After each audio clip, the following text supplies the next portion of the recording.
Ishimiye Imana ko yadufashije tukaba twumvise rino jambo ry'Imana.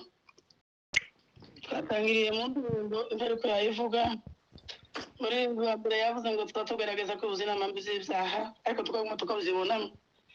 Arasenga muri ndo ndavuga ngo Imana umboneze Imana ishimwe. Amen. Muzengo ari imbere avuga ngo ibyo kwizera Yesu uzoba gishize gusa. Hazobaho kurira no guhekenya mbere. Yego. Muvuga ko mutunguka umuvuga ko tumwagiye kuri ibi bintu. Haleluya, haleluya. Amen. Shimira Imana ko Imana duhaye niba tutu. Imana ishimwe. Amen, amen. Usenga umuntu wenyine ni ngombwa kandi abakristo baragerageza. Ariko bene data wosenga twarekwarana gusenga yini gusenga. Utonda soma ijambo ry'Imana tubwira gute. Ariko nzanye uvana bavuga butumwa twotangira amatike tukagira n'amafu tukareka no guhinga tukareka no gucuruza ngo bavuga butumwa bazoza. Imana tugabeza mu gitondo twicaye mu nzu gavuga ngo Mana iki kintu tuzokwitura iki. Imana yo mwijuru. Shimira Imana yo mwijuru ko duhaye niba tutu. Imana ishimwe. Amen, amen. Shimira Imana ko bavuga butumwa mpuzamahanga bemeye kuzuka cyangwa kureka kuryama ngo batubwire amakuru ya Yesu. Imana ishimwe. Hallelujah. Aya mashimwe yavuze muzahishuwe umugore umwe yarashimye abana bari bafite diplome ndakunda kubitangarira cyane sinuba gusukuma kuvuga amazina y'abasaza ariko bibaye ngombwa mu mwana umwana w'umukobwa amahoto y'umukirisitu muramuzi nimba ari wowe kundumva umukobwa we yarashimye aravuga ngo ashima Imana abandi bashima ko abana bafite diplome iwe aravuga ngo ashima Imana kuko yarira aravuga ngo ashima Imana iyo shimye igize imyaka 10 muri nje nsanganye yumvise none kubera ko byantangaje arahaguruka arashima ngo ashima Imana yarira kwa kundi kw'abagore washima Imana kuko mwiyantama mw'Imana yabareje Abraham ngo nubitabona nyirayo ngo abakristo bamware ngo bavuga ngo bakoresha Imana ishimwe. Amen.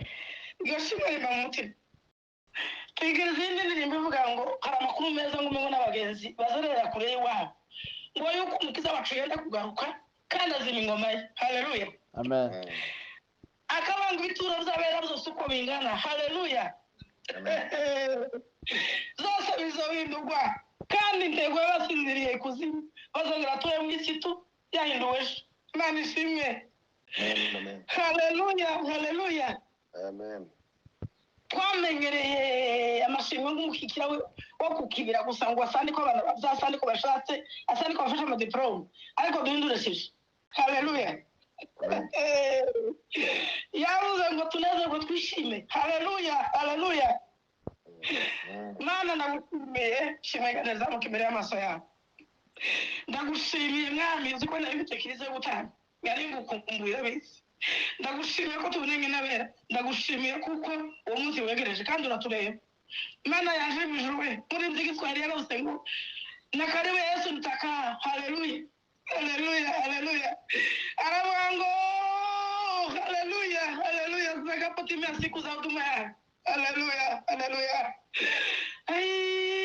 Imana yo mwijuru we data we abami batazi bo mwisi we ariko bakamenya we abakozi bo mu rugo bakamenya izo mbaraga. Mana yo mwijuru we umugore yaravuze ngo yiga kuja mu mibari abatazi kwandika no gusoma ntibari kumenya gahunda ariko Imana yo mwijuru we Imana yaje we data we mungere ubugingo bwacu we data we iyi ni mburo we ntaho kubigizamini ngo ariko kwikora we ntaho mubwira ngo azobazwa gutyo ngo ariko kwikora. Iyi ni mburo y'ibizamini zitubwira ngo Yesu azaga kuri hejuru ananirwa kwika hasi uwari kusasana ngo kurambura amashuka uwari koza amasana ngo kuyijisa ariko tukaguma tukabicaho tukabihindura amazi tukabica amazi tugasengera iterambere ariko ijambo ryanejeje yavuze ngo tuzosenga kandi izo dusengera zose bizosubizwa tugira iminsi ahasi wacu umwami Yesu mwijuru we data we shimiye abera b'Imana batwitangiye twebwe abaswa tutazi tukumva Imana yo mwijuru data Mlinzi anavuze ngo ni jina pekee duniani na mbinguni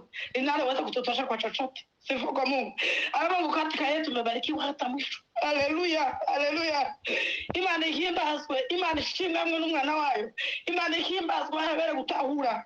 Tuneze gutwishime hari amakuru masha. Imana ihimbazwe. Hari amakuru yaruvaje aserutse mu gitondo muzayishuwe. Imana ihimbazwe mwami Yesu we. Haleluya, haleluya. Mlinzi yaravuze ibihimbano z'umwuka. Nawe ngo nitaacha fedha zangu kwenye banki niitike tarumbeta. Uriya mukora nabavuze ngo nzaranevu na Yesu nawe yankuyemo. Imana irabizi n'abana bayo ko tuyafite. Imana nagushimiye mu mwanya muto nagushimiye ariko ishimwe cyanje rirarambuye ko duhaye Yesu. Ishimwe cyanje rirarambuye ko duhaye igitaro cya buri gitondo. Ishimwe cyacu rirarambuye mwami tikunze amakuru yasi. Ndagushimiye mu mama yo kumenya Imana mwami Yesu. Tutomenye epfo na ruguru icyo tuzi kudukura kandi icyo twiyanditseho. Haleluya.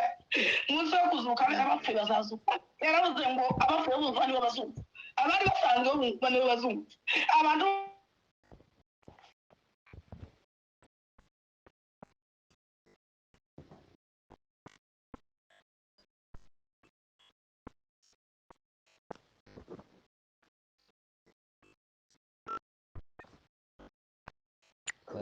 Internet waka.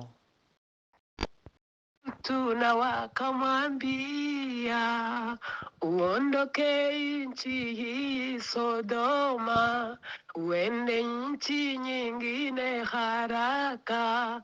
Naye Lutu kweli kaondoka kwenda. Tukumbuke siku za zamani, wale malaika walikwenda nyumbani mwa Lutu na wakamwambia uondoke nchi Sodoma, uende nchi nyingine haraka. Naye Lutu kweli kaondoka kwenda.